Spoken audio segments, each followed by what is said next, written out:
85-ാം വാർഷികം ആഘോഷിക്കുന്ന അരുവിയോട് cent Rita's U P സ്കൂളിൻ്റെ 2024-25 അധ്യയന വർഷത്തിലേക്ക് ഒരു തിരിഞ്ഞുനോട്ടം. വിദ്യാഭ്യാസപരമായി പിന്നോക്കം നിൽക്കുന്ന കരകുളം പഞ്ചായത്തിലെ അരുവിയോട് പ്രദേശത്ത് നിലനിന്നിരുന്ന കുടിപ്പള്ളിക്കുടം 1936കളിൽ ക്രാന്തദർശിയും വിദ്യാഭ്യാസ വിചക്ഷണനും മലങ്കര കത്തോലിക്ക സഭയുടെ പുനരൈക്യ ശില്പിയുമായ മാർ ഇവാനിയോസ് പിതാവ് ഏറ്റെടുത്ത് പ്രാദേശികമായി കുട്ടികൾക്ക് നല്ല നിലവാരത്തിലുള്ള വിദ്യാഭ്യാസം നൽകുകയെന്ന ലക്ഷ്യത്തോടെ വിശുദ്ധ റീത്തായുടെ നാമധേയത്തിൽ സ്ഥാപിതമായ ഈ വിദ്യാലയം തിരുവനന്തപുരം മേജർ അതിരൂപത അധ്യക്ഷൻ അഭിവന്യ കർദിനാൾ മോറോൻ മോർ ബസേലിയോസ് ക്ലീമീസ് കാതോലിക്ക ബാവായുടെ അനുഗ്രഹ ആശീർവാദത്താൽ ഇന്ന് ഈ വിദ്യാലയം പ്രവർത്തിക്കുന്നു. ആയിരക്കണക്കിന് വിദ്യാർത്ഥികൾക്ക് വിദ്യാസമ്പാദനത്തിലൂടെ രാഷ്ട്രനിർമ്മിതിയുടെ നാനാതുറകളിലും ശോഭിക്കുന്ന പൂർവ്വ വിദ്യാർത്ഥി സമ്പത്ത് കൊണ്ട് അനുഗ്രഹീതമായ ഈ വിദ്യാലയം അരുവിയോടിൻ്റെ മണ്ണിൽ ഇന്നും അഭംഗുരം തുടരുകയാണല്ലോ. പുതിയ സാരഥി സെൻറ് റീത്താസ് യു പി സ്കൂളിൻ്റെ മുൻ ഹെഡ്മാസ്റ്റർ ശ്രീ സാലു പതാലിൽ വിരമിച്ച ഒഴിവിലേക്കായി ശ്രീ ജോസഫ് ഈപ്പൻ ചാർജ് എടുത്തു. സ്കൂൾ പ്രവേശനോത്സവം.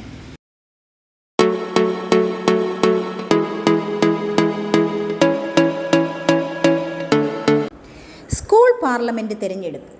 സ്കൂൾ വിദ്യാർത്ഥികളിൽ ജനാധിപത്യബോധം പരിപോഷിപ്പിക്കുന്നതിൻ്റെ ഭാഗമായി ജനാധിപത്യ പ്രക്രിയയിലൂടെ സ്കൂൾ പാർലമെൻറ്റ് തിരഞ്ഞെടുപ്പ് നടത്തി. വിദ്യാർത്ഥി പ്രതിനിധികളായി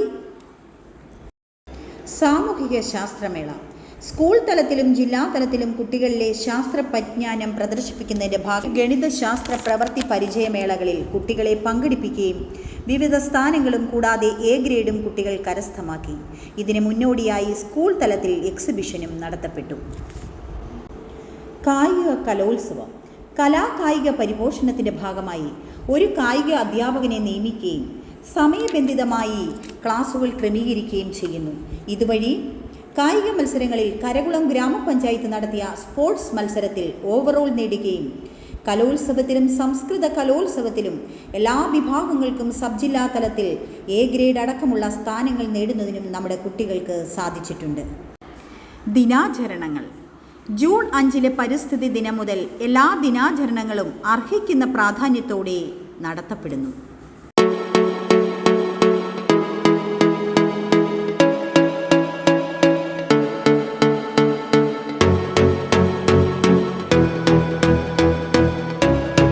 ആഘോഷങ്ങൾ. ഓണം, ക്രിസ്മസ് തുടങ്ങിയ ആഘോഷങ്ങൾ കാലിക പ്രാധാന്യത്തോടെ നടത്തുകയും ഇതേ തുടർന്ന് വിശേഷ സദ്യയും നൽകുകയുണ്ടായി. ബാലജനസഖ്യം. അഖില കേരള ബാലജനസഖ്യം സംഘടിപ്പിച്ച സർഗോത്സവത്തിൽ നമ്മുടെ കുട്ടികൾ അഭിമാനകരമായ വിജയം നേടി. അതിൽ തന്നെ മാസ്റ്റർ വിനയചന്ദ്രൻ തിരക്കഥാരചനയ്ക്ക് 1ാം സ്ഥാനം കരസ്ഥമാക്കി സ്കൂളിനെ അഭിമാനമായി. സ്കോളർഷിപ്പുകൾ. സംസ്ഥാന തലത്തിൽ യുണിക്സ് അക്കാദമി സംഘടിപ്പിച്ച IT സ്കോളർഷിപ്പ് പരീക്ഷയ്ക്ക് നമ്മുടെ കുട്ടികൾ ഉന്നത വിജയം നേടാൻ സാധിച്ചു. അതിൽ തന്നെ സംസ്ഥാന തലത്തിൽ 4ാം റാങ്ക് നേടിയ മാസ്റ്റർ മുഹമ്മദ് ആസിഫ് സ്കൂളിനെ അഭിമാനമായി.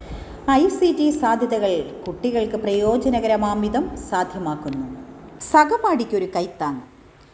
വിദ്യാർത്ഥികളും രക്ഷകർത്താക്കളും പൂർവ്വ വിദ്യാർത്ഥികളും വികസന സമിതിയും കൈകോർത്തപ്പോൾ സഹപാഠിക്കൊരു കൈത്താങ് എന്ന പദ്ധതി വിജയപ്രദമായി നടത്തുന്നതിന് കഴിഞ്ഞു. അതിൻ്റെ ഭാഗമായി സ്കൂളിലെ ഒരു കുട്ടിക്ക് ടോയ്ലറ്റ് സൗകര്യവും ഒരുക്കി. വിവിധ ക്യാമ്പുകൾ.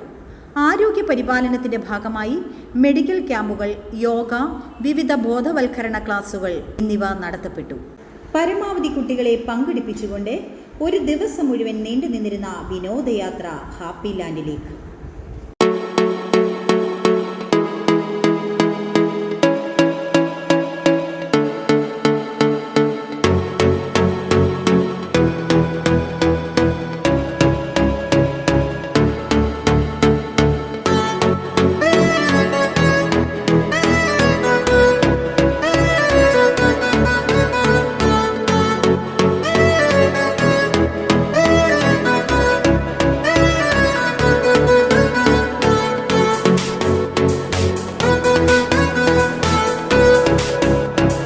കലാലയത്തെ കാലം കയ്യൊപ്പ് ചാർത്തി പരിപാലിക്കുമ്പോൾ നന്മയുള്ള പുതിയ തലമുറയെ വാർത്തെടുക്കുവാൻ ഞങ്ങൾ മുന്നേറുകയാണ്.